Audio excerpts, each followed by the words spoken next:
अशोक चौधरी फिर से कैमरे के सामने आ गए हैं और आ रहे हैं बीच बीच में। हालांकि लगातार यही प्रशांत किशोर कह रहे हैं कि अशोक चौधरी जब तक सेंटर नहीं, जब तक साइलेंट नहीं हो जाएंगे, पड़े नहीं रह जाएंगे, जैसे वो कहते हैं कि मंगल पांडे शांत हो गए, तब तक मारेंगे नहीं।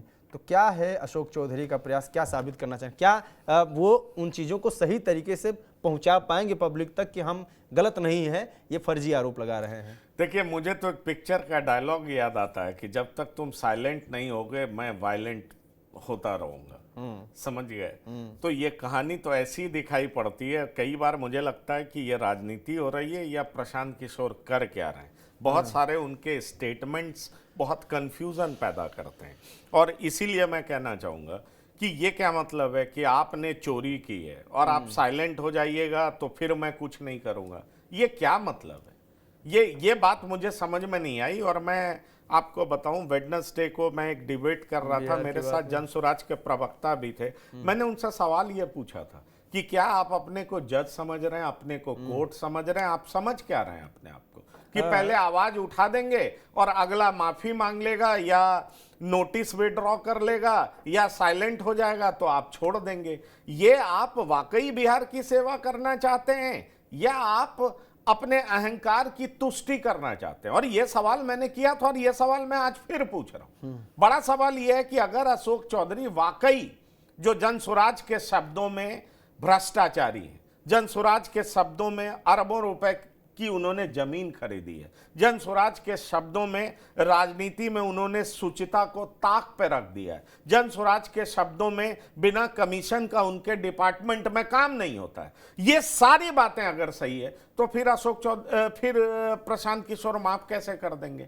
जन स्वराज की पार्टी क्यों माफ कर देगी? क्या सिर्फ ये पॉलिटिकल माइलेज लेने के लिए इस तरह की बात की जा रही है? क्या डरा करके कुछ और हासिल करने का प्रयास है? मुझे तो इसमें फिर बहुत तरह की बू आती है और इसलिए मैं इसको बिल्कुल सही नहीं मानता। अरे भाई, अगर आप प्रदेश का भला करना चाहते हैं, कोई लुटेरा है, हत्यारा है, भ्रष्टाचारी है, तो आप कोर्ट में भी मामले को लेके जाइए, सजा दिलाइए, तभी बिहार के लोगों के लिए आप न्याय करेंगे। ठीक है, अभी चुनाव का समय, आप कोर्ट नहीं जा सकते, लेकिन आपके पास तो बहुत बड़ी सेना है, आपके पास पैसे की भी कमी नहीं है। 1 घंटे 2 घंटे में आप 14-14 करोड़ रुपया कंसल्टेंसी चार्ज ले लेते हैं। बहुत तरह का आरोप विपक्ष आप पे लगा रही है। आप खुद कहते हैं 1 साल में आपने 241 करोड़, पता नहीं सैकड़ों करोड़ रुपया कमाया है। तो सवाल ये उठता है कि आप बिहार का भला करना चाहते तो इन लोग को कोर्ट में घसीटिए ना, वहां भी लड़िए, जनता की अदालत में तो आपने इनको ब्लैक पेंट कर ही दिया है और इसके लिए आप काबिले तारीफ हैं।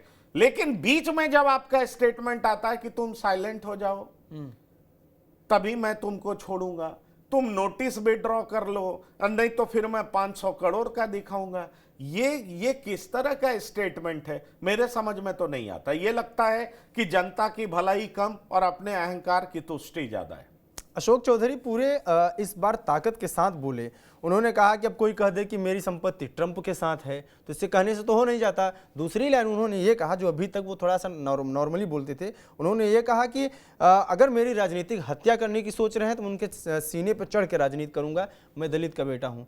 ये कॉन्फिडेंस जो दिख रहा है वो कहीं ऐसा तो नहीं लग रहा है कि अब इन लोगों को लग गया है कि अब प्रशांत के पास कुछ नहीं है? क्योंकि सम्राट भी ऐसे ही बोलते दिख रहे हैं, वो भी बोल रहे हैं कि आप शिल्पी गौतम केस में फालतू मेरा नाम डाल दे रहे हैं या कहीं भी जिस तरीके से कर रहे हैं। देखिए, मुझे लगता है शिल्पी गौतम केस में जिस तरीके से सम्राट के नाम को घसीटा गया है उससे जन स्वराज ने अपना केस हल्का कर लिया।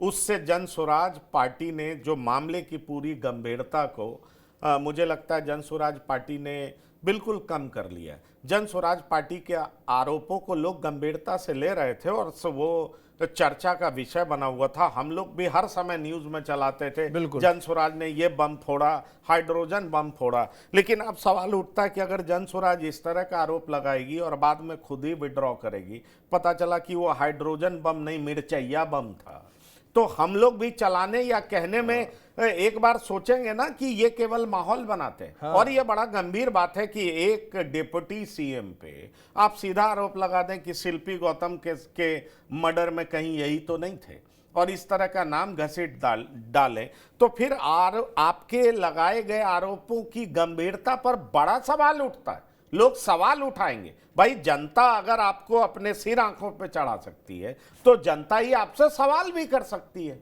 तो ये जो जन स्वराज का एक्ट है, मुझे लगता है बड़ बोलेपन में या ओवर कॉन्फिडेंस में जो हुआ है वो कतई सही नहीं है। इसका मैसेज बहुत गलत गया है। मैं कई लोगों से बात भी कर रहा था 2-3 दिनों में, मैं क्योंकि कई लोगों ने मेरा प्रोग्राम भी देखा, फोन भी किया, बातचीत भी की, चाहे बीजेपी के हों, चाहे आरजेडी के हों, चाहे नॉर्मल लोग हों, तो उन सब लोगों का इस बात पर तो था कि भाई अगर आप इस तरीके से आरोप लगाएंगे तो आपके आरोपों की गंभीरता को कौन समझेगा, समझेगा क्या कि बस आप कुछ भी बोल रहे हैं। जहां तक सवाल है देखिए अशोक चौधरी का, अशोक चौधरी को समझ में आ गया है कि उनके ऊपर जिस तरह के प्रहार हुए हैं और जिस तरह का भ्रष्टाचार का आरोप लगा है, अब वो विक्टिम कार्ड ही प्ले करेंगे तभी वो बच पाएंगे। देखिए उन्होंने अपनी बेटी की शादी तो भूमिहार समाज में की है, पर मैं भूमिहार हूं ये कह के तो नहीं बच पाएंगे ना। आप समझ रहे हैं, आप सवर्ण में आप शादी कर रहे हैं, आपकी पत्नी भी सवर्ण है, आपकी बेटी भी सवर्णों में शादी कर रही है, आपका रहन सहन भी दलित वाला नहीं है, तो आप सवर्ण अपने आप को कहेंगे तो लोग तो इसको एक्सेप्ट करेंगे नहीं। तो ये बड़ा अच्छा होता है कि आप विक्टिम कार्ड प्ले करिए और कहिए मैं दलित हूं। आप बात समझ रहे हैं? तो ये विक्टिम कार्ड प्ले करके अशोक चौधरी भी पॉलिटिक्स ही कर रहे हैं और वो एक तरीके से प्रशांत किशोर को थ्रेट कर रहे हैं कि तुम एक दलित के बेटे को जो इतनी ऊंचाई पे चढ़ा है उसको तुम पॉलिटिक्स में जमीन पे गाड़ना चाहते हो या जमीन पे लाना चाहते हो, तो एक दलित के बेटे को यहां तक लाने में तुम कामयाब नहीं हो पाओगे। ये बार बार जो आप दलित शब्द का प्रयोग इस्तेमाल सुन रहे हैं, ये क्लियर कट बताता है कि दलितों के आड़ में अब अशोक चौधरी प्रशांत किशोर को घेरना चाहते हैं, दलितों को गोलबंद अपने पीछे करना चाहते हैं और इसलिए अपने आप को बार बार दलित ठहरा रहे हैं। इसके अलावा कुछ और मुझे इसमें दिखाई नहीं पड़ता।